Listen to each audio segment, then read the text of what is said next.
Assalamualaikum warahmatullahi wabarakatuh. Perkenalkan, nama saya Yunita Putri Ramdhani dengan nomor induk mahasiswa E1Q021047.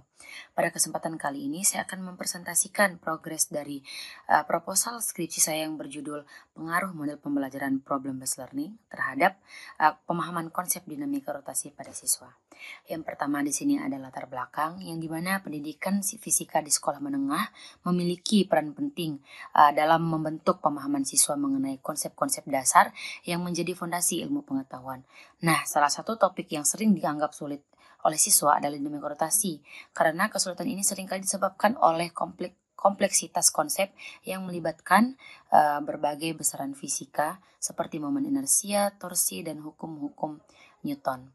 Nah, pembelajaran fisika di sekolah menengah seringkali menghadapi tantangan dalam menyampaikan konsep-konsep yang abstrak dan sulit dipahami oleh siswa. Nah, materi ini mencakup konsep-konsep seperti momen inersia, torsi, dan percepatan sudut yang memiliki tingkat kesulitan tersendiri karena membutuhkan pemahaman mendalam tentang interaksi gaya dan gerakan rotasi benda. Nah, berdasarkan hasil dari observasi yang saya lakukan di SMA Negeri 7 Mataram, ditemukan bahwa pemahaman siswa terhadap konsep dinamika rotasi masih tergolong rendah, terutama saat menggunakan metode pembelajaran konvensional. Nah, salah satu model pembelajaran yang dapat meningkatkan pemahaman konsep adalah Problem Based Learning atau PBL. Karena PBL merupakan model pembelajaran yang berpusat pada siswa dengan cara menghadirkan masalah nyata dan yang relevan untuk dipecahkan. Nah, metode ini juga tidak hanya mendorong siswa untuk memahami konsep secara mendalam, tetapi juga mengembangkan keterampilan berpikir kritis, pemecahan masalah, dan kerjasama tim.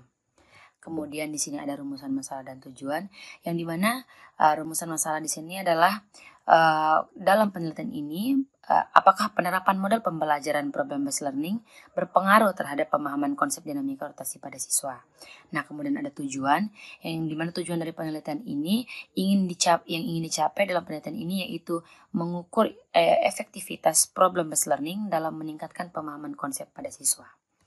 Nah, selanjutnya ada manfaat penelitian. Yang pertama ada bagi peserta didik. Model pembelajaran problem based learning terhadap pemahaman konsep dinamika rotasi dapat membantu siswa memahami konsep dinamika rotasi secara lebih mendalam melalui pengalaman belajar yang berbasis pada pemecahan masalah. Kemudian ada bagi guru, yang dimana di sini dapat memberikan guru wawasan tentang penerapan model pembelajaran problem based learning yang dapat dijadikan metode inovatif dan dalam mengajar, dan juga hasil penelitian dapat membantu guru dalam merancang pembelajaran yang lebih efektif dan relevan dengan kebutuhan siswa. Kemudian ada bagi peneliti, yang dimana di sini dapat menambah literatur mengenai pembelajaran problem based learning, khususnya dalam konteks konsep dinamika rotasi, sehingga dapat menjadi referensi bagi peneliti selanjutnya. Kemudian yang terakhir ada bagi sekolah, yang dimana dengan penerapan model pembelajaran yang efektif, sekolah dapat meningkatkan reputasinya dalam bidang pendidikan dan juga dalam mengimplementasikan problem based learning, dan berdampak juga positif pada hasil belajar siswa yang mencerminkan kualitas pendidikan di sekolah tersebut.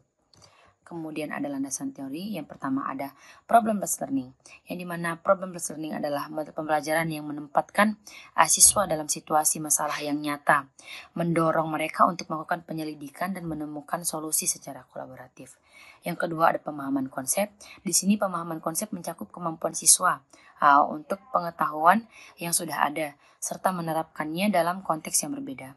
Kemudian yang terakhir ada dinamika rotasi atau materi yang akan saya bahas, yang dimana dinamika rotasi adalah bagian dari fisika yang mempelajari gerakan benda yang berputar dan gaya-gaya yang berpengaruh terhadap gerakan tersebut. Kemudian penting untuk memahami konsep momen inersia, gaya sentripetal, dan juga momentum sudut.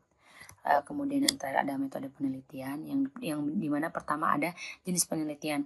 Pada penelitian ini saya menggunakan penelitian kuantitatif dengan metode eksperimen.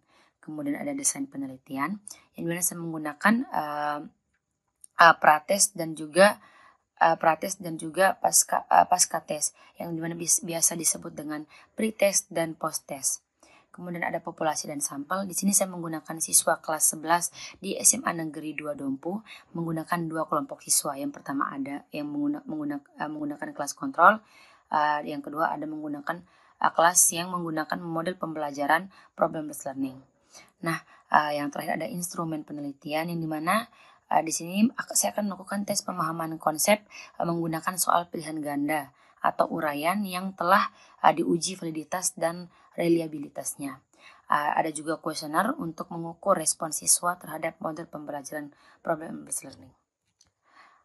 Sekian dari presentasi saya pada kesempatan kali ini. Lebih dan kurangnya mohon dimaafkan. Wabillahi taufiq wal hidayah. Wassalamualaikum warahmatullahi wabarakatuh.